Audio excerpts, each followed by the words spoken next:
Good morning po sa ating lahat. Tignan ko po muna kayo. Um, I think po na bati na ninyo ang bawat isa kanina. So I will not ask you again po to greet uh, each other. Later na lang po after ng service, we can have um, yung pong time natin to greet one another. But let's just all bow our heads again and let us all pray for the preaching of the word of the Lord. Thank you, Lord. Thank you, Jesus. Panginoon, maraming salamat po na binigyan nyo kami ng pagkakataon na mapag-aralan muli ang iyong salita. Kinikilala namin ang iyong presensya sa aming kalagitnaan. Maraming salamat po, Panginoon, naririto ka. Nakakasiguro po kami dyan. Our physical eyes cannot see you, but our spirit can sense your presence, Lord. And we want to acknowledge you. You are the reason why we are here. Ikaw ang dahilan bakit kami narito, Panginoon. Kaya salamat po. Dahil po, it is indeed a great privilege for us, Lord, na makasama ka po namin. Salamat po, Panginoon, dahil alam po namin, marami ka pong inihanda para sa amin. Ikaw po, Panginoon, ay mangungusap sa bawat isa sa amin. Kaya we open our hearts and we open our minds also, Lord. Upang sa gayon, ang lahat ng nais po ninyong sabihin ay matanggap ng bawat isa. Hindi lang basta marinig, dalangin namin ang pangunawa na galing sa inyo. Maunawaan namin kung ano po ang nais ninyo at kung ano ang iyong kalooban para sa aming buhay. Nais po naming sumunod sa kung ano po ang kalooban ninyo, Panginoon. Kaya gusto naming malaman kung ano po ang nais ninyong sabihin para sa amin ngayong umaga. Ikaw po ang patuloy na mapurihan, maparangalan sa pag-aaral namin na ito. Ito ang aming dalangin sa pangalan ng aming Panginoong Jesus. Amen at amen. Again po, magandang umaga po sa ating lahat, even po sa mga kapatid po natin na nasa Facebook Live po natin. Good morning po. Sa akin pong pananalangin ng mensahe ng Panginoon para sa atin ngayong umaga, dinala po ako ng Panginoon sa isang passage sa Bible which is very, very familiar to us. Pero kahit po familiar na ito, titignan po natin uli, baka po may nais iparating sa atin ng Panginoon na sakto sa pinagdadaanan natin ngayon.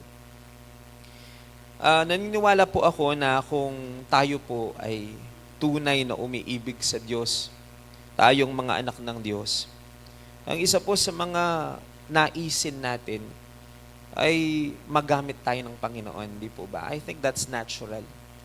Na tayo po ay magnais na ang ating pong buhay, kahit marami po tayong mga sabihin na nating weaknesses, pero I believe po na the desire of each and every sons and daughters of the Lord ay magamit niya kung ano mang meron tayo. By the way po, siya rin naman ang nagbigay po nito. So all our capabilities, talents, lahat ng bagay na may offer natin, I think po there is a natural joy kapag tayo ay nag-o-offer sa Panginoon at nagsiserve sa Panginoon. Di po ba kayo masaya kapag may nagagawa tayo para sa Diyos? No po? I think that's natural for all of us. Pero alam po ninyo, yung desire natin to be used and desire to accomplish what the Lord wants us to do, yung gawin, yung mga naisipagawa ng Panginoon, may tatlong bagay pong kailangan para magawa natin yan. May tatlong bagay na kailangan para po tayo ay tunay na magamit ng Panginoon at maging daluyan ng Kanya pong pagkilos, maging daluyan ng Kanyang pagpapala dito. So tatlong bagay po, if you are desiring na you will be used by the Lord. I'm not talking about yung pong mga ministry sa church, no? Because there are many ways that God can use us, even outside of the pulpit and even outside of the four corners of this church.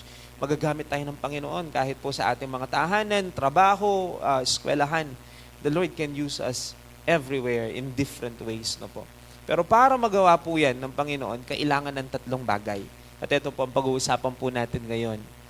Kailangan po na number 1, yung availability. Available dapat tayo. Kasi po kahit pa nagnanais ka, nagamitin ka ng Panginoon, ang tanong, available ka ba? Baka naman po sobrang busy tayo na hindi tayo available. No po. Ang Panginoon po, hindi tayo pipilitin, mga kapatid. But if we really have a desire to be used by the Lord, dapat po, kapag tinawag niya tayo, we are always available para sa Diyos. In fact po, kapag ka-importante sa iyo ang isang tao, hindi po ba, lagi kang available you will find time. Yun po, tao lang yun. Pero paano pa kaya ang Diyos na alam naman po natin siya dapat ang pangunahin sa ating pong buhay. So availability is very important. Number 2, dapat hindi lang basta available, dapat ready ka. No, po, pag-usapan natin mamaya yan, paano tayo magiging handa. Kasi there are times na bubuksan na ng Panginoon yung opportunity to serve Him, papag-opening prayer ka, ikaw mismo tatanggi because you are not ready. You are there, but not ready. So, ano po bang dapat natin gawin? No po? Ito po yung mga pag-usapan natin hanggang mamaya. And then number 3, available ka nga, ready ka nga, pero hindi ka naman willing, wala ring mangyayari. So, kailangan din po yung willingness of the heart. Kasi po, yung taus-pusong pagbibigay at pag-o-offer sa Panginoon, kung anong meron tayo, kailangan yun. Yung pong service na hindi po pinilit, kundi kusang loob with a willing heart na binigay natin. Kasi po, kapag pinilit yan, doon lalabas yung mga reklamo. Kaya marami pong naglilingkod, nagre-reklamo. Maybe they are not really willing because if you are willing with a whole heart, there's no room for na walang room para sa reklamo, para sa paglilingkod na kapag ang isang tao ay very much willing, wala kang reklamong marinig kasi willingness yun it's your own will and it's your own choice na gawin po yun. So we will be looking dito po sa 3 bagay na ito. Pero while I'm praying po and writing yung mga naisabihin ng Panginoon, I'm very much excited. Dinala po ako ng Panginoon sa isang famous passage in the Bible. God reminded me of a very famous passage in the book of John. No po. Actually, may version po ito sa ibang Gospels. No? Pero we will be looking sa yung pong kwento na nakasulat sa aklat po ng Juan. No? And I'm talking about the famous passage about the boy who offered his meal. I'm talking about the feeding of the 5,000s, where Jesus po pinakain niya yung 5,000 tao po na nakikinig sa kanya, sa kanyang pangangaral noon. So it is a very well-known miracle. Pero pinalitan ko ng konti yung title, The Boy Who Offered His Meal. Kasi po, we will be focusing on the boy. Kasi po, usually when we read the passage, ang nakikita po natin is the miracle, the 2 fish and the 5 loaves of bread. Yun nakikita po natin. Very focused tayo kay Jesus. Of course, we will be highlighting Jesus here. No po. Jesus and the boy. But sometimes when we read it, nakafocus tayo sa mga disciples, sa multitudes, sa 5,000s, or doon po sa doon sa mismong miracle. No po. Pero ngayon, we will be looking deeper po doon sa lalaking bata. No po. Kumbaga sa mukha po, isang mukha lang ang nakikita mo, isang tao lang, pero pag tinignan mo dito sa left side, iba yung nakikita mo kapag tinignan mo naman sa right side. Kaya ni po, managit kang dunal, ka rin naman nali, yung focus naman naliwa. So, we can also use that in a different perspective, basahin natin, at pag-aralan muli. Ito pong mga famous stories na nakasulat po sa salita ng Panginoon. Ang kwento pong ito, madalas na paulit-ulit pong nagiging paksa sa Sunday school, sa pagtuturo sa mga bata. So I am very familiar, I am sure po that we are very familiar with this, no po. So I really ask God, ano po ba, Panginoon, patungkol sa kwentong ito ang nais mong pang ituro sa amin? Lalo pa po pamilyar ang kwentong ito. Ano bang mga aral at katotohanan ng nais ng naipahayag ng Diyos sa atin sa pamamagitan ng kwentong ito? Kahit po alam na natin ang kwentong ito, I will still obey the Lord. Babasahin po at pag-aaralan natin itong kwentong muli. Okay po? Ang kwento po ng pagpapakain ng ating Panginoong Hesus sa 5,000 sa pamamagitan ng 2 isda at 5 tinapay, ang kaisa-isang miracle ng ating Panginoong Hesus maliban dun sa resurrection na nabanggit at naisulat sa unang 4 na sulat sa bagong tipan. Naisulat po ito sa book of Matthew, Mark, Luke, and John. So ang kwento pong ito ay naisulat sa apat na beses sa magkakaibang anggulo. Nakasulat po yan sa Matthew, nakasulat sa Mark, nakasulat sa Luke, nakasulat sa John. Ito lang po yung miracle maliban sa resurrection na nakasulat sa apat na books, first book of the New Testament. No po. An indication that this story is very important. Apat na beses sa magkakaibang anggulo. Sometimes po si Matthew nagbigay ng mga details na wala naman sa Mark. Yung Mark naman, makakuha tayo ng ilang detalye din na hindi naman napansin ni Luke. Pero makikita po natin yung buong picture kapag binasa natin yung apat na magkakaibang, not actually version. It's just one miracle. Nandun sila, pero magkakaiba lang po yung anggulo ng kanilang pagkukwento. Pero indikasyon ito na napakahalaga ng kwento kasi po naisulat ito sa Matthew, sa Mark, sa Luke, at saka sa John. Pero we are focusing on the book of John. No po? Yung pong accounts ni John para po dito. Maaaring nagtataglay po ito ng katotohanan ng nais ng Diyos na malaman natin ngayong umaga. If you have your Bibles po, I would like to ask everyone po to open your Bibles with me in the book of John chapter 6. John chapter 6 verses 5 to 11. Verses 5 to 11 ng John chapter 6.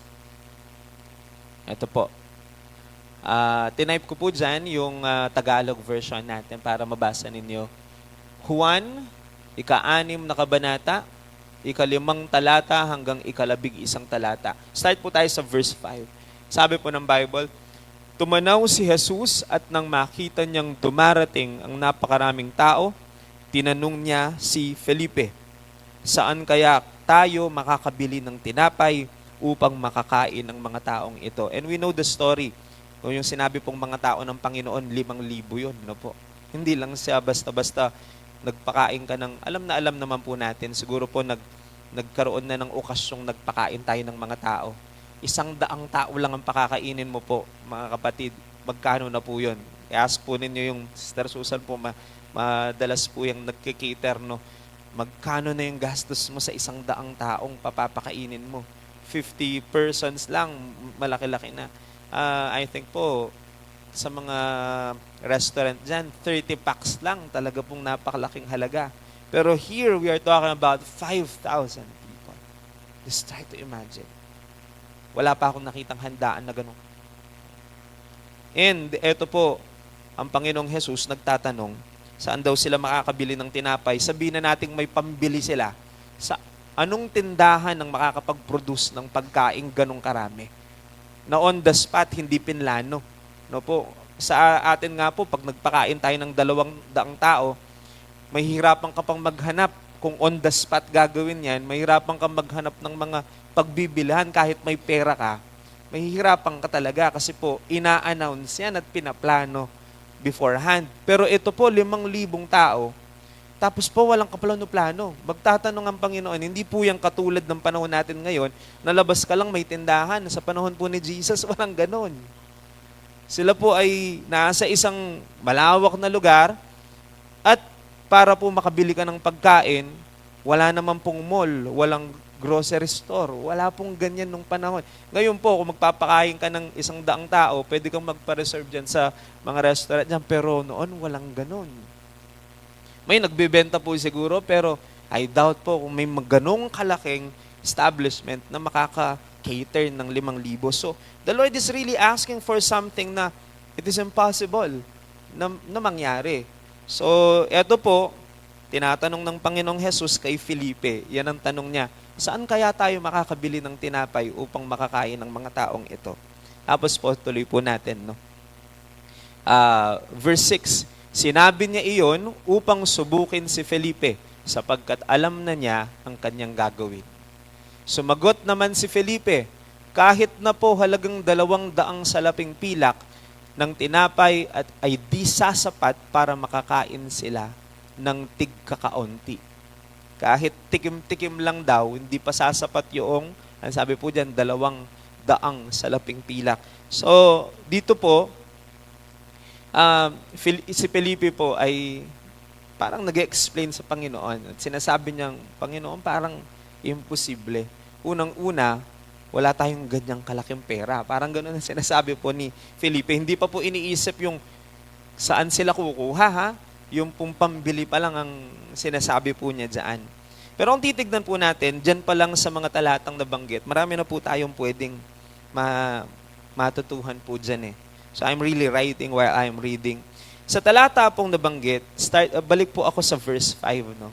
Tumanaw si Jesus at nakita niyang dumarating ang napakaraming tao. Kaya nagtanong siya. So God or Jesus saw, no po, yung crowds of people. Yung po ang naging dahilan ng kanyang katanungan saan kaya makakabili ng tinapay. Yung pong pagtatanong ni Jesus ay nangangahulugang gusto niyang pakainin ang mga tao. Malinaw po ba yun?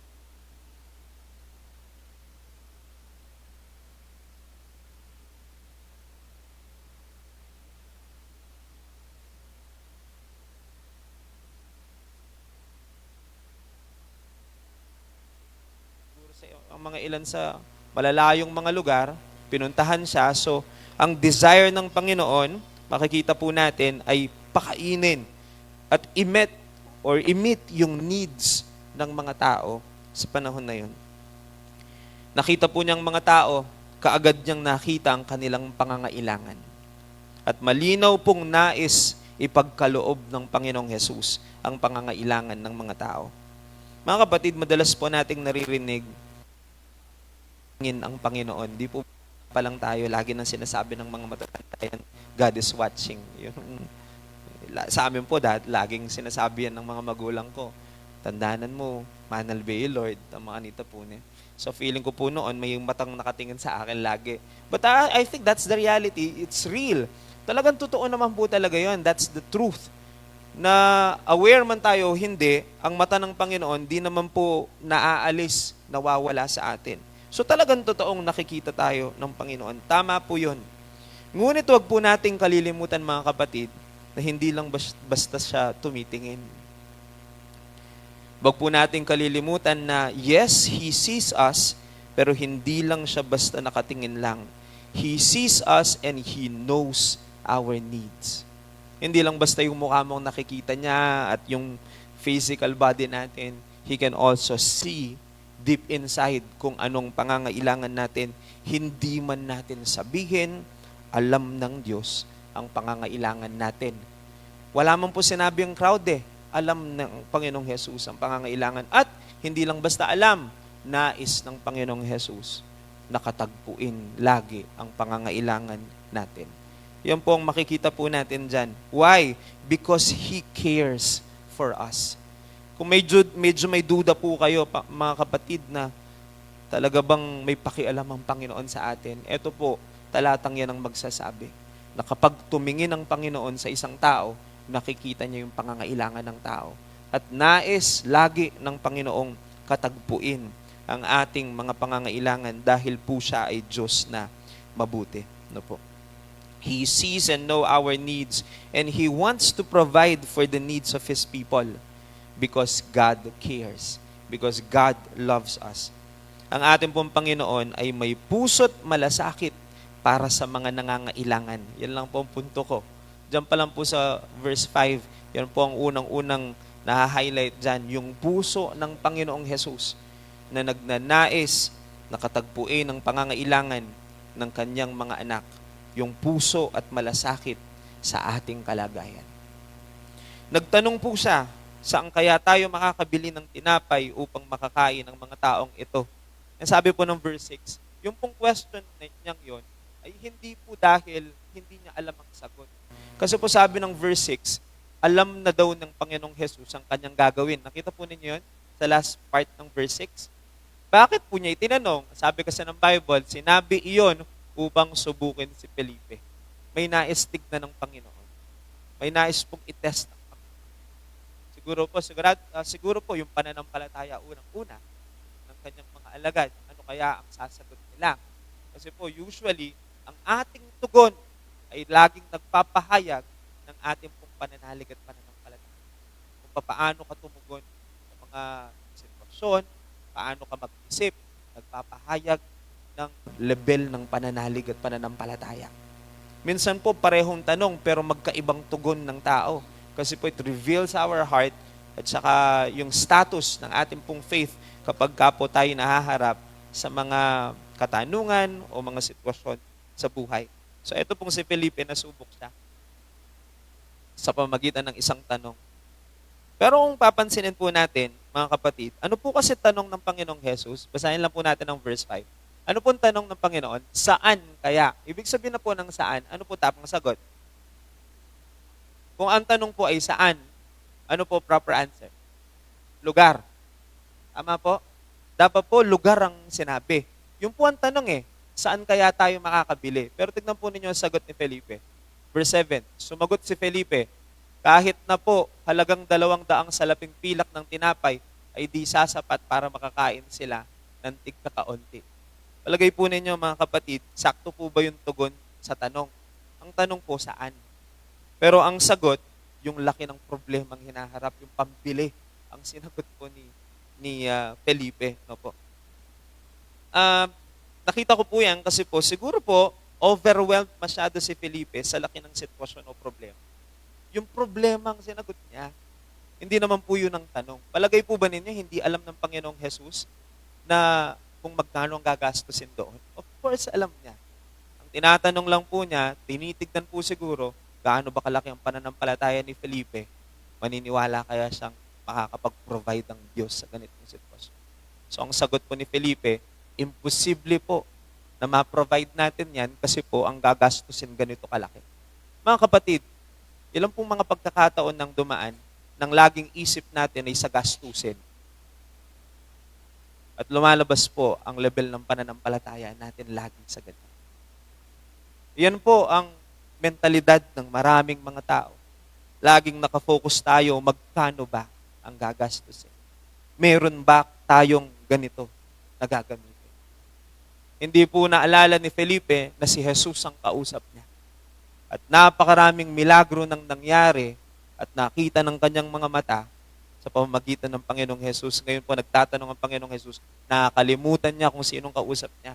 Nakalimutan po niyang si Jesus ang nagtatanong. Mga kapatid, tayo po minsan, yan ang problema. Nakakalimutan po nating may Diyos tayong naiisip lang natin yung pera, kailangan, laki ng gagastusin. Yung po umiikot ang ating pong isipan kadalasan. Kaya ganito po ang nangyari.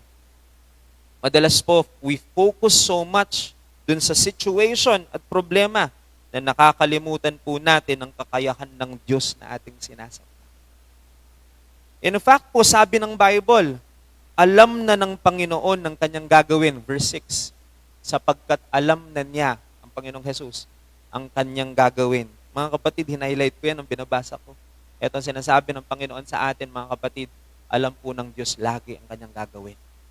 Tayo po nabibigla sa mga sitwasyon at kadalasan ng tao hindi alam ang gagawin, pero ang Diyos hindi kailanman mabibigla sa kahit anong sitwasyon at laging alam ng Diyos kung anong gagawin. Tayo po hindi, pero ang Diyos alam niya. Kaya ang pinag-usapan po natin ngayon ay usapin ng pagtitiwala sa Diyos. Bakit tayo nagtitiwala sa Diyos? Kasi may katotohanang alam lagi ng Diyos ang dapat niyang gawin. And we don't need to teach God what to do. Hindi po natin kailangan turuan ng Diyos kung anong gagawin. Alam ng Diyos kung ano ang gagawin, mga kapatid. And sometimes our prayers, nagtutunog ganun, hindi po ba? Maraming mga tao, pag nananalangin, parang tinuturuan pa natin ng Diyos kung anong dapat gawin. Pero mga kapatid, alam ng Diyos ang dapat niyang gawin. Ang kailangan lang po natin gawin, manalig at manampalataya sa kanyang kakayahan. Pero kung paano niya gagawin ito, alam ng Diyos kung anong gagawin. Hindi natin siya kailangang turuan na, Lord, makanino po yung gawan niyo. Palimbawa po, nangangailangan ka, tuturuan mo pa si Lord. Gusto mo pang mag-set up siya ng Bombay sa na pag-uutangan mo, yung mga ganun. Tinuturuan mo pa ang Panginoon, naburing Lord na manutang tamo. Tapos mag-pray ka po, Lord, magpadala ka po ng tao, magpautang ka ko. You think that's not biblical? Mga kapatid, we don't teach God what to do. We leave it to Him. You state your needs, sabihin natin ang pangangailangan, kung paano tutugon ng Panginoon at sa kanyang kapamaraanan, iwanan natin sa Diyos yon. Hindi sa atin trabaho yon na mag-isip ng idea natin. May mga ideas tayo, paano tutugon ng Panginoon, pero mga kapatid, gagawin ng Panginoon ang dapat. We don't need to teach Him what to do. Imagine ko po, naalala ko po si Moses, nang nasa po sila, kailangan nilang tumawid sa dagat, hinahabol na sila ng mga Egyptian. Kung si Moses po nagdidikta lang, normal na hihilingin ng tao, bangka at saka barko, di po ba? Ang gusto pala ng Panginoon, hatiin niya yung dagat. Sino ba naman makakapag-isip ng ganon? Na mananalangin kang hatiin ng dagat. Pero the will of the Lord at yung knowledge ng Panginoon, iba sa knowledge at wisdom natin. Kaya when we are in needs, we can tell the Lord what we need, pero live yung decision making sa Kanya. Nakuha po ninyo? Kasi po sabi ng Bible, alam ng Diyos ang Kanyang gagawin. That's what the Bible tells us. Madalas po, pareho tayo ni Philip, natataranta tayo sa sitwasyon eh. Tignan po ninyo si Philip, natataranta siya sa sitwasyon na overwhelmed tayo sa laki ng problema. Pero huwag po sana nating kalimutan, may Diyos tayong mas malaki kaysa sa anumang pagsubok o problema. Alam po niya lagi ang gagawin. Alam lagi ng Diyos ang gagawin. Minsan po, napakagandang prayer yan eh. Kapag wala na tayong alam. At madalas po, ganun eh, nauubos yung alam natin sa mga situation. Wala na kang balong gawan. We can go to the Lord. Lord, di ko na po alam ang gagawin ko. Pero alam ko po, alam po ninyong lahat ng ito. Alam ninyo kung anong gagawin sa sitwasyong ito. And that's a very good prayer because it's parang a reflection of your faith and trust in the Lord. Minsan po kasi nauubos yung wisdom natin, di ba? Kaya nga sabi ng Bible, we cannot lean on our own understanding. What we can do is to trust in the Lord. Sabi ng Bible, trust in the Lord, in the book of Proverbs po, trust in the Lord with all your heart. Do not lean on your own understanding. Ano po? Ayun po. Actually po, pwede na ako magtapos siguro doon, pero diretso po tayo. Okay po. Now, here's the actual miracle. Sumagot po si Felipe, hindi imposible po. Ganito po kalaking gagastusin. Wala tayong ganyan. Parang ganun ang ini-imply po niya. Wala tayong ganyan kalaking pera. Ayan po. Kahit pa nga po pakainin lang sila yung kakaunti, ang ibig sabihin po, in other words, dyan patikim-tikim mo. Kahit pakainin mo sila ng patikim-tikim lang, hindi pa rin talaga kaya. Nabibili ng ganong karaming pagkain. Ayan po, verse 8, here's the actual miracle. Sinabi ni Andres, isa ulit po sa mga disciple niya, na isa sa kanyang mga alagad at kapatid ni Simon Pedro, ito po ang sabi ni Andres, mayroon po ritong isang batang lalaki na may dalang 5 tinapay na sebada at 2 isda. Subalit, sasapat kaya ang mga ito? That's in verse 9. Then verse 10 po, paupuin ninyo ang mga tao, sabi ni Jesus, madamo sa lugar na iyon. Umupo ang mga tao sa kanila, sa kanila'y may humigit kumulang 5,000 mga lalaki. So, sabi po ng mga Bible scholar, what they have counted, that's 5,000, ay mga lalaki pa lang. So, I think po there are also women there. So, just try to imagine, higit pa sa 5,000 yan. No po. 11, verse 11. Kinuha ni Jesus ang tinapay at matapos magpasalamat sa Diyos, ay ipinamahagi iyon sa mga taong nakaupo. Gayon din ang ginawa niya sa mga isda. Nakakain ang lahat at nabusog. Pag po tinuloy ninyo yan, meron pang sobra. Nakakolekta pa sila ng mga basket na sobra. Yan po ang nakasulat. If this is not a miracle, hindi ko po alam paano niya interpret to mga kapatid. Galing po sa 5 tinapay, 2 isda, nakakain ng mayigit 5,000. If that is not a miracle, I don't know kung ano pa pong meaning ng milagro. No po. In fact po, walang makagagawa niyan maliban sa Diyos. So, it is very clear that it is an act of God na nangyari po ang lahat ng ito. Nais ko pong ituon natin sandali yung ating atensyon sa batang lalaki kasi po yan naman ang title po natin. The boy who shared his meal. No po. Yung bata pong lalaking pinagmulan ng 2 isda at 5 tinapay. Sabi ng Bible, batang lalaki po siya. Ano pong special sa batang ito? Anong meron sa kanya? Yan ang question. Bakit siya pong ginamit ng Panginoon? Napakaraming tao. Out of those more than 5,000 people, kasama ang kanyang mga alagad, Ang ginamit po niya ay isang batang lalaki. Walang special sa batang lalaki. Actually po, hindi man nga lang pinangalanan ng Biblia yung batang lalaki. Just try to imagine, walang binanggit na pangalan. Basta sinabi lang, batang lalaki lang, na may dalang baon. 2 isda at 5 tinapay. Lagi po nating sinasabi, mag-ingat tayo lagi kapag nakatingin ng mga bata. Di ba sabi po ng mga matatanda yan? Be careful kapag ka may batang nakatingin. Bakit po? Kasi baka may matutuhan sila at gayahin na gawa nating hindi mabuti. Kasi sa mata ng bata, lagi pong tama ang nakikita niya. In fact po, baka matuto ang bata sa ating mga matatanda, kaya kailangan mag-ingat tayo. Pero babalik ta rin po natin ngayon, yan mga kapatid, hindi lang po pala yung mga bata ang natututo sa matatanda. Ngayon po, titignan naman natin na tayo, baka naman may matutuhan po tayo sa bata. Katulad po dyan, batang lalaki. Alam ko po na hindi ko naman po sinasabing matanda tayo, matanda. Pero may edad na, tignan natin po kung anong pwede nating matutuhan dito po sa batang lalaking sinasabi ng Biblia. Ngayon pong umagang ito, tayo naman po ang titingin sa bata. Baka sakali nga na meron po tayong matutuhan mula sa batang lalaking binanggit.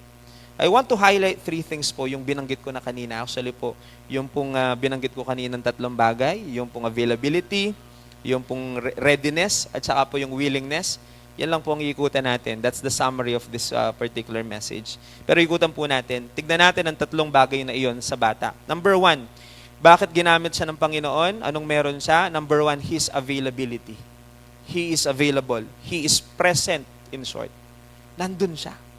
Present siya. Nandun po siya sa lugar kung nasaan ang Panginoong Jesus. At alam po ninyo mga kapatid, yan ang pinakababuting desisyon na pwedeng gawin ng tao. Yung mapunta sa isang lugar na nandoon at kalooban ng Panginoong Jesus na nandoon tayo. I think that's the safest place and pinakamagandang lugar na pwede mong mapuntahan, yung lugar na kung nasaan ang presensya ng Panginoon. So, nandun po siya sa lugar kung saan ang Panginoong Jesus, present siya. I can just imagine po, na-imagine ko lang, bata po yan eh. I can just imagine yung mga kasabayan po niyang batang lalaki, mga kalaro niya. Malamang po, yung mga kaedad na bata, naglalaro-laro sa mga tahanan nila. Nagsasaya sa kanilang mga tahanan sa oras na yon. Because that's what children do eh. Yung mga bata, yung mga kasing edad niya, sigurado po, naglalaro-laro lang sa labas, nasa mga bahay siguro. Pero eto pong batang lalaking ito, nandun siya eh. Nandun siya sa lugar kung saan ang Panginoong Jesus ay nangangaral. So, parang katulad po ninyo, nandito kayo. Napakalaki po ng epekto niyan na we are present, nandun tayo, ang bata po kasi, available siya. Tandaan po natin, di siya magagamit kung wala siya doon. Naku po ninyo, I think that's logic. Ano po? Yung bata pong lalaking yon, available siya, present siya. He was used by God kasi po, he was there. Nandun siya. He was present. Number 2 po. Actually po, hindi lang siya basta nandun. Yun po, yung ano po siya, no? Ayan po, yung batang lalaki. Hindi lang siya basta present. Number 2, ready siya. Hindi lang po siya basta nandun. He was there and he was ready. Bakit po? Handa siya eh. Sa 5,000 lalaki, siya may baon. Gustong pakainin ng Panginoon yung 5,000 kasi alam po ng Panginoon wala silang pagkain, right? Pero itong batang ito, nagpunta siya, bigbakalya po, yung kapampangan. Ibig sabihin po talagang may grade. Pero nakikita ko rin po siguro yung mga magulang niya, maybe nanay niya, hindi ko po alam, hindi po nakasulat sa Biblia, pero maybe po may nanay na nag-prepare ng baon na yun, no po? Ibig sabihin, meron din pong participation siguro ang mga parents doon na pinayagan siyang pumunta. I don't know if kasama po niya yung mga parents niya, pero ready siya. Yan po ang pinakapunto, no po? Mga kapatid, isa sa mga bagay po na natutuhan ko po sa paglilingkod sa Panginoon. And lagi ko naman po sinasabi, actually po binanggit ko naman po sa inyo, I was only 17 when I was ordained as pastor. 17 years old nang first time po ako mag-preach dito sa Sunday service, morning service. I'm only 17. I'm now 35 years old, so kayo na po magkwenta kung ilang taon na po yun. Napakabilis po ng panahon. I can still remember very clearly that day, no po. Pero before po ako ordained, I am leading young people second year high school pa lang. So, just try to imagine po, no? Pero sa lahat ng natutuhan ko po sa paglilingkod sa Panginoon, isang bagay po ang talagang tinuro ng Panginoon sa akin, yung kahalagahan ng paghahanda. Yung pong pag-prepare ng sarili. Paghahanda. Hindi natin alam, mga kapatid, kung kailan po magbubukas ang mga pinto at oportunidad na mapaglingkuran ng Diyos. Anytime pwedeng magbukas ang Panginoon ng pinto at oportunidad na paglingkuran mo siya. May mga opportunities na darating, mga pinto na magbubukas. Di po bang year na ito ay year of open doors? So, nailala ko lang po yun. Hindi natin alam kung kailan po magbubukas ang pagkakataon ng Panginoon na paglingkuran natin siya. Kaya kailangan lagi tayong handa. Naghahanda dapat tayo. Sanayin ang sarili. Paano po ba maghanda? Sanayin ang sarili sa pananalangin. Magbasa ng salita ng Panginoon. Kapag kapo ganyan, naghahanda tayo, mga kapatid. Kahit anong oras, ready tayo. If people will ask you to pray and to lead the prayer, you are ready. Kasi po, hindi naman po tayo naghahanda kapag ka-in-appoint lang tayo. Kailangan po lagi tayong ready. Sayang pong oportunidad na nagbukas, kapag lilingkuran mo ng Panginoon, tatanggi ka because you are not ready. You are there, but not ready. So what we do is, we make ourselves ready always. No po. At wala pong ibang paraan para matuto tayong manalangin. Hindi ka po matuturuan ng libro, mga libro na mag-pray. Ang tanging paraan para matuto ang isang taong manalangin, ang paraan ay manalangin. You will know how to pray if you will pray. Tandaan po natin yan. There is no other books that will tell you how to pray. Matututo po tayong manalangin kung gagawin natin yan at magiging lifestyle araw-araw. It will become parang our natural language na hindi mo naiisipin kung anong sasabihin kasi sanay na sanay kang makipag-usap sa Diyos eh. Pag hindi ka po talaga sanay, you will not be ready. Kaya nga, kung gusto nating magamit, you pray a lot. It's like preparing yourself and then you read the Bible. Kasi po, naniniwala tayong mga kapatid, kung walang pumasok, wala lalabas. So, ibig sabihin, if you are reading your Bibles, hindi po tayo nagbabasa ng Biblia pag kailangan lang natin. We fill our hearts and our lives with the Word of God para kapag napunta tayo sa isang pagkakataong kailangan natin ng salita ng Diyos, kahit wala kang Bibliang dala, sa puso mo, palalabasin ng Panginoon yung pinasok mo. Because you are preparing yourself eh. Pinupuno natin ang isip at puso natin ng salita ng Diyos. In that way, anong oras ka man tawagin ng Panginoon na, share mo na ako, tama mga tuwiran. Na Lord, na ano pong sabihan ko? Di po ba? Hindi ka ready pagka, yun po yung mga sagot na hindi ready eh. Pero what do? We want to be used by the Lord, so therefore, maghanda tayo. Nakuha po ninyo? Yung gusto kong sabihin. So you prepare yourself. Alam po ninyo, nung bata ako, talagang pangarap ko talagang magamit ng Panginoon. Hindi ko alam kung kailan. Ang ginawa ko po, naghanda ako ng naghanda. Hindi ko po alam kung kailan, anong edad. Pero ang alam ko lang, kailangan kong maghanda. Kaya po kahit po hindi ako nag-share, nagbabasa ako ng Bible. Nagbabasa po tayo ng Bible, hindi po dahil mag-share tayo, mag-exhort tayo, magpipreach tayo, o kung ano man. We read our Bibles, first and foremost, because it is our life, no po? It's a matter of life and death because it is the food of our soul. But it also prepares us for ministry and for service para po sa Panginoon. Kahit po yung anong oras kang tawagin ng Panginoon, you can share the word of the Lord kasi po you are prepared. Nung bata po ako, I always practice kasi po my first ministry is playing guitar.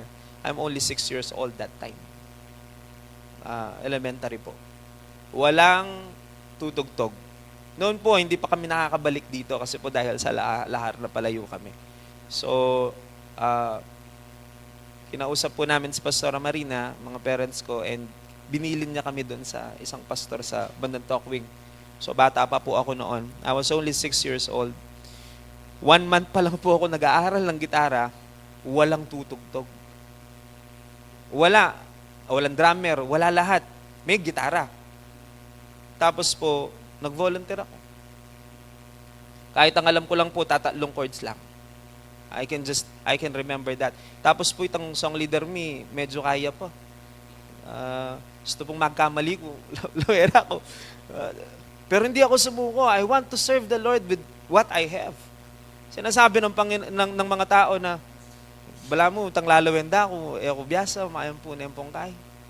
Pero kaya ang ginawa ko po, habang napakabilis ng panahon. Dahil po naglilingkod na ako kasi po badly needed yung musician noon. Wala po akong ginawa mga kapatid kundi nagpractice. Tutugtog man o hindi, practice. Kasi po kahit anong oras na tawagin ako, ready ako. Yun ang nasa isip ko po eh. Kasi po tinuruan ako ng Panginoon na mag-prepare kung gusto kong magpagamit sa Kanya, prepare ko yung sarili ko. Para kahit anong oras, kahit pa on the spot, na papag-lead ako sa kanta, papag-gitara ako po, ready ako na tumugtog. Para kung kailanganin po ako at magkaroon ng chance to serve the Lord, masabi ko sa Panginoon na, Lord, I am present, pero hindi lang basta present ako at ready ako, Panginoon. Nakuha po ninyo yung mentality of yung pong isang taong gustong maglingkod sa Panginoon. Kapag ka po nangailangan, pwede kang magtaas ng kamay. Lord, bukod sa I'm present, pwede nating sabihin na, Lord, I am present and I am ready. Kasi po, iba yung present lang, pero hindi ka naman ready eh. Pero dapat dalawa.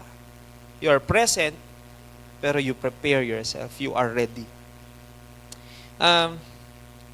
Alam po ninyo, yung pagiging handa din po kasi ay simbolo ng pananampalataya, mga kapatid. If you trust the Lord, and if you have faith in the Lord, you prepare. Kasi po, it is a symbol of faith. Naalala ko po dito yung story. Ito po, talagang hindi ko makakalimutan yung story na to. It carries a deep meaning. There is a story po, nagkaroon daw ng tagtuyot o El Nino sa isang village, drought sa English. All the people agreed that they should pray so that that rain will come. So alam po ng mga taga-village na kailangan nilang manalangin because kailangan na nila ng ulan kasi po matagal nang walang tubig.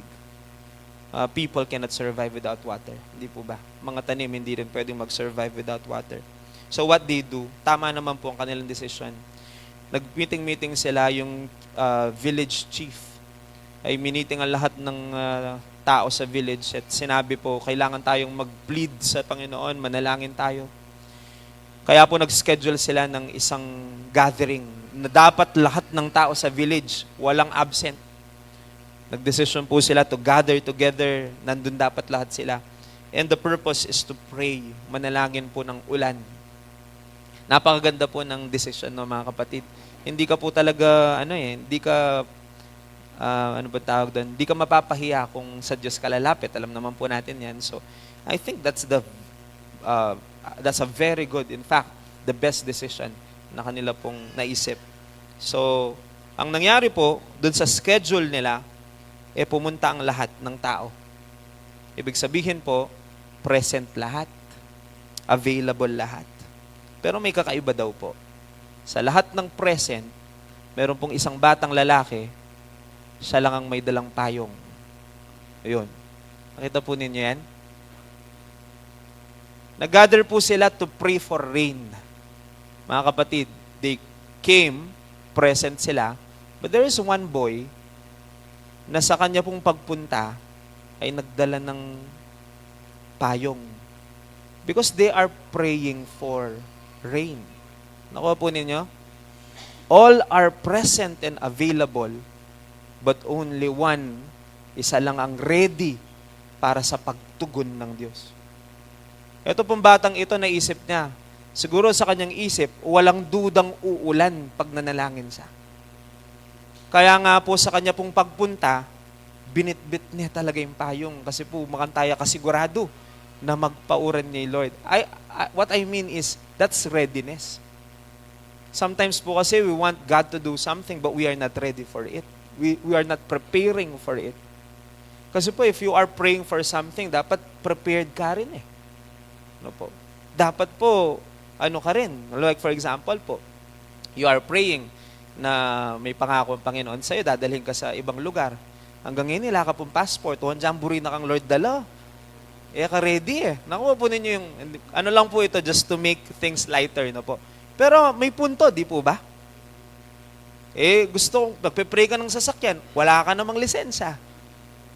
You prepare for it, you are praying for it, as if na sigurado kang ibibigay ng Panginoon, you ready yourself and you prepare yourself.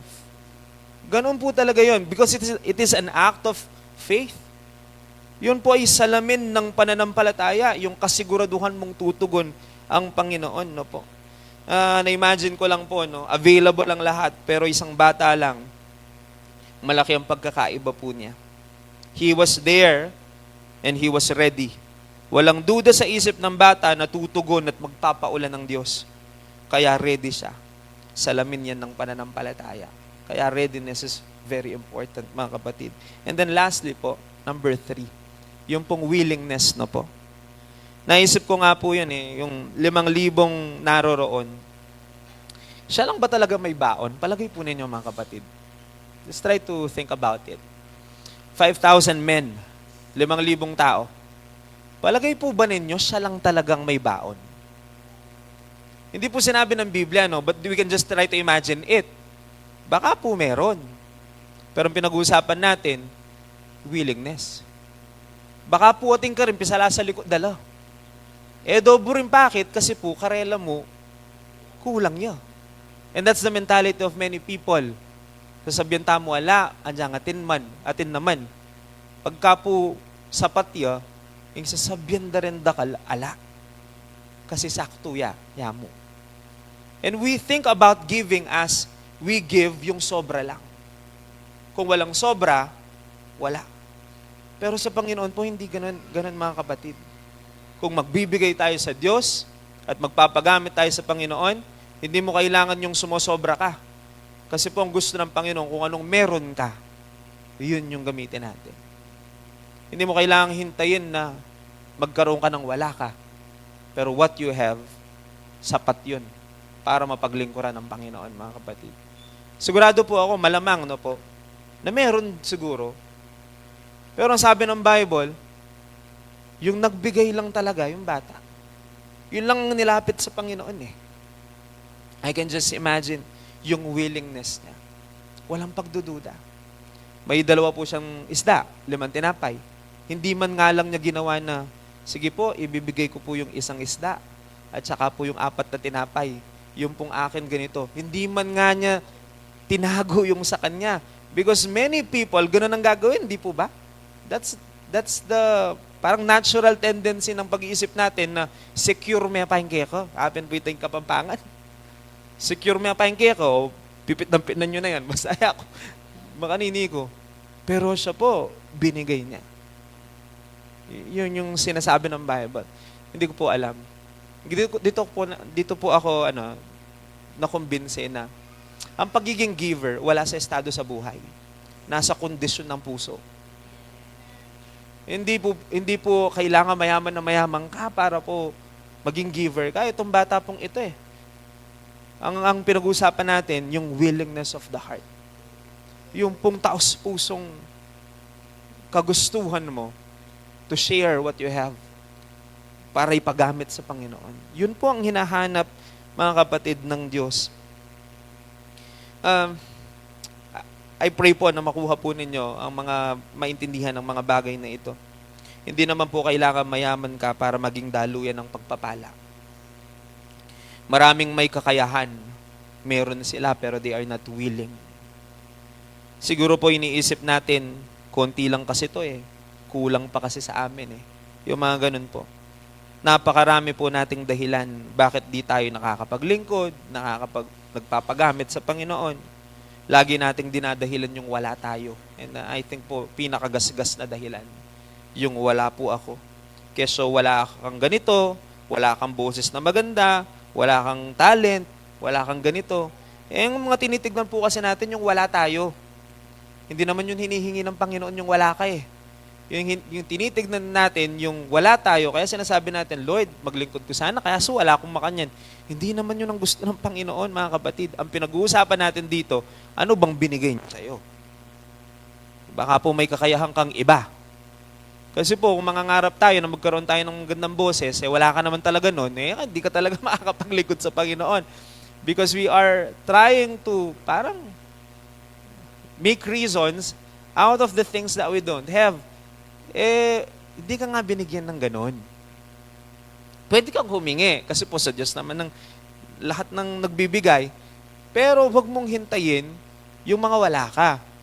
Ang tignan natin, anong meron ka.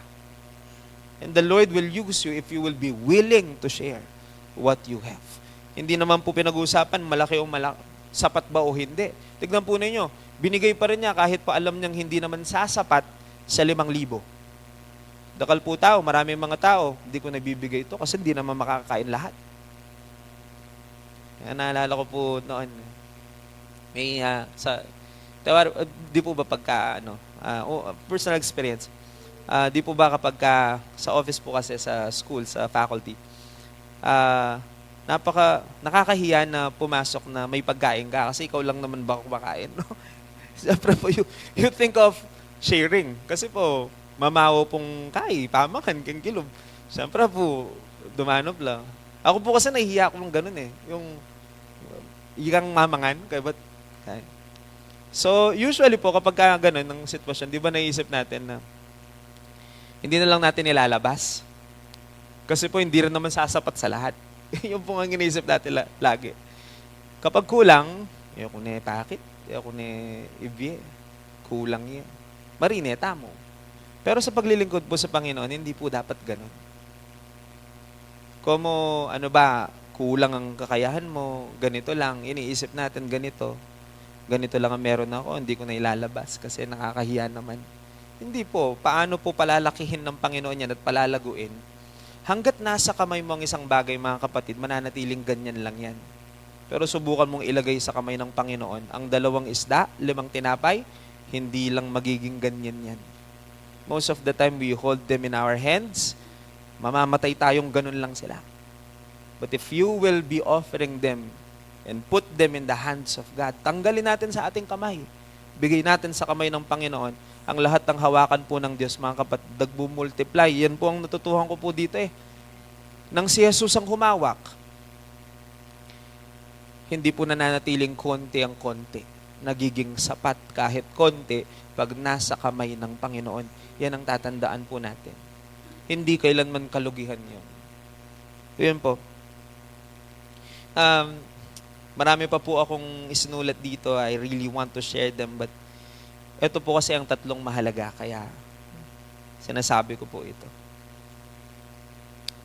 This story po teaches us how one person can make a difference. Basta available, ready, at saka willing. There is one more thing. Siyempre po, i-highlight natin ang Panginoong Jesus. Tignan po ninyo. Nang ibigay sa Kanya ang 2 isda at 5 tinapay, ang tawag ko po doon, kulang. Kasi po, they need to feed 5,000. Kulang. Binigay po sa kamay ng Panginoon yan, yung kulang. Tignan po ninyo ang ginawa ng Panginoon. Ano pong ginawa niya? Pag binasa po ninyo yan, what God tignan po natin, no? Baka hala po niyo. Sige po. Kinuha ni Jesus ang tinapay, tapos po anong ginawa? Matapos magpasalamat sa Diyos ay ipinamahagi yun. Mga kapatid, gusto ko pong makita natin kung anong ginawa ng Panginoong Jesus kasi po it might be parang an example. He's setting an example for all of us. Kapag ka po ang hawak natin konti at kulang, ang ginagawa ng tao, reklamo. Tama po. Pero si Jesus iba. Ang hawak niya konti at kulang. Pero imbis na magreklamo, nagpasalamat sa Diyos. And miracle happened after that. Gusto ko pong makita po ninyo yan, mga kapatid. Very, very different. Parang Jesus is setting an example. Gusto ko po mapansin natin ang contrast. Mga kapatid, kapag kang meron ka kulang, ang sikreto niyan para sumapat, magpasalamat ka sa Diyos. That's the secret of it. Miracles will happen kapag mayroon po tayong pusong mapagpasalamat sa Diyos. Jesus is setting an example. Hawak niya kulang. Nagrereklamo nga ang kanyang mga disipulo, sabi nila, kulang. Kasi po, tignan po ninyo yun, yung, sabi, yan po, this is verse 8. Si Andres po, isa sa mga disipulo, etong sabi niya, mayroon pong isang batang lalaki na may dalang 5 tinapay na sebada at 2 isda. Tingnan po niyo yung sabi ni Andres. One of the disciples, sabi ni Andres, subalit, sasapat kaya ang mga to. Kulang na po sabihan ng kulang na po yun eh. Yan po sabihan. And most of the time, we are like that. Di po ba kapag ang hawak natin kulang, sasabihin natin, malyari. And worse, magreklamo tamo po. Ganito lang kasi ang meron ako, eto lang. Ano po. Pero tandaan po natin mga kapatid, ang ginawa ng Panginoon kakaiba. Kinuha niya. Kinuha ni Jesus ang tinapay. Matapos magpasalamat, yun po, nagpasalamat sa. Ipinamahagi na yun. There is a prerequisite before the miracle, pagpapasalamat. Naisip ko po tuloy, napakarami sigurong miracle ang dapat nangyari sa buhay natin kung di tayo nagreklamo nung nakaraan at nagpasalamat sana tayo. Ilan po kayang na-cancel ng mga miracles at saka blessing dahil sa pagrereklamo ng marami? There are blessing na in store for us. Pero kailangan na lang po natin yung mag-unlock nun, mga kapatid. And the Bible is telling us the secret, one of the secret, para po sumapat ang mga sinasabi nating kulang. Sa mata po ng Panginoon, wala naman talagang kulang. Kung titignan po natin ang lahat ng bagay sa mata ng pananampalataya, walang kulang. Kasi makikita natin ang kapangyarihan ng Diyos. Pero kung titingin tayo sa physical lang natin na mata, kaya nga po sabi po ng Biblia, we live by faith, not by sight. Tayong mga anak ng Diyos nabubuhay hindi sa mga bagay na nakikita ng 2 physical na mata. Nabubuhay tayo sa pananalig at pananampalataya natin. So sa lahat ng bagay po, piliing tignan ang kakayahan ng Diyos, mga kapatid. Masanting pa pong ngeta na sasabi, diretso tana kang Lord, mag-pray tamo po. Kasi po minsan kapag ka nagre-react ang bibig natin sa mga bagay na nangyayari sa buhay natin, nakakapagsabi tayo ng mga bagay na pwedeng makahadlang ng pagpapala ng Diyos sa ating pong buhay. Instead of saying anything, maganda palang nagpapasalamat tayo sa lahat ng bagay na dumarapo sa ating kamay, kulang man o sapat, marami man o kaunti, basta pumatong sa kamay, ang ginagawa natin, our default, automatic. Pag may dumapo sa kamay, we thank the Lord for it. Pag may na-receive tayo, we thank the Lord for it. Huwag mo munang tignan kung kulang o sapat. Nagkaloob ang Panginoon, pagpasalamat sa Diyos. Kasi po kahit konti yan, sasapat yan mga kapatid. Kapag ka po natuto tayong magpasalamat. Tayo po lahat ay yumukot manalangin. Let's all pray. Thank you, Jesus. Thank you, Lord. Marami pong salamat, Panginoon, sa pagpapaalala mong muli sa amin ng iyong mga salita at ng iyong kalooban ngayong umaga. Salamat po dahil ito po, Panginoon, ay tanda ng iyong kabutihan sa amin, ng iyong pag-ibig sa amin. Maraming salamat sa pagtuturo mo sa amin kung ano po ang dapat naming gawin sa mga natatanging pagkakataon. Marami pong salamat for reminding us, Lord, that though we have a desire to be used by you, but if we are not available, if we are not ready, if we are not willing, talagang mahihirapan po kami at walang mangyayari, Panginoon. Pero salamat po, tinuturo niyo yun sa amin. Hindi namin kailangang magkaroon ng mga degree, matapos ng mataas sa pag-aaral para maging available lang, maging ready lang, at maging willing lang. Hindi namin kailangan maging mayaman para maging available, ready, and willing. Kahit ano pang estado namin sa buhay, kahit sino pa kami. It is a matter of dedication, Panginoon. It's a matter of the condition of the heart. It is a decision on our part. Tulungan po ninyo kami, Panginoon. Help us, Lord, to appreciate your words this morning. Panalangin po namin na kapag ka po nagbukas ka ng pinto of opportunity for us to serve, masabi po namin, Lord, I'm here. I'm present, Lord. I'm ready, Lord. And I am very much willing na ipagamit sa inyo kung anumang bagay ang ipinagkatiwala ninyo sa amin. We ask, pray, Lord, na masabi po namin sa inyo yan. Lord, we are present. We are always available for you. We are ready, Lord. And we are very much willing to be used by you, Lord. Bawat isa po na narito, Panginoon, panalangin ko na patuloy mong itanim sa aming puso ang mga salita po ninyo ngayong umaga. Napakarami pong sinabi sa amin, Panginoon. Naalala din po namin yung part na sinasabi mo sa amin na kung ang bagay na meron kami kakaunti, matuto lang kaming manalig sa inyong kakayahan, matuto kaming magpasalamat sa inyo. At ang lahat ng bagay na akala namin kulang at kakaunti ay siguradong sasapat. Kasi ikaw na Diyos namin, lagi kang sapat at tapat sa lahat ng pagkakataon, Panginoon. Hindi kami magkukulang. We are your sheep. You are our shepherd, Lord. Kung kasama ka po namin, masasabi po namin, Panginoong Diyos, na hindi po kami magkukulang kailanman.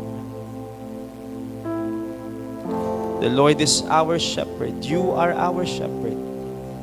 We shall not want, Lord.